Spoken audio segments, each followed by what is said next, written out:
వెన్నెల దీపం కొందరిదా, అడవిని సైతం వెలుగు కదా. ఎల్లలు లేని చల్లని గాలి అందరి కోసం అందును కాదా.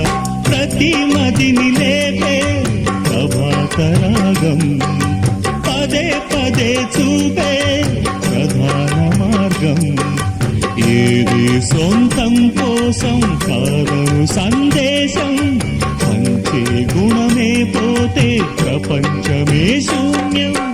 ఇది తెలియని మనుగడ కథ, దిశ నెరుగని గమనము కథ, సరళి రాధ తనే వసంతం. తన దరికి రాని వనాల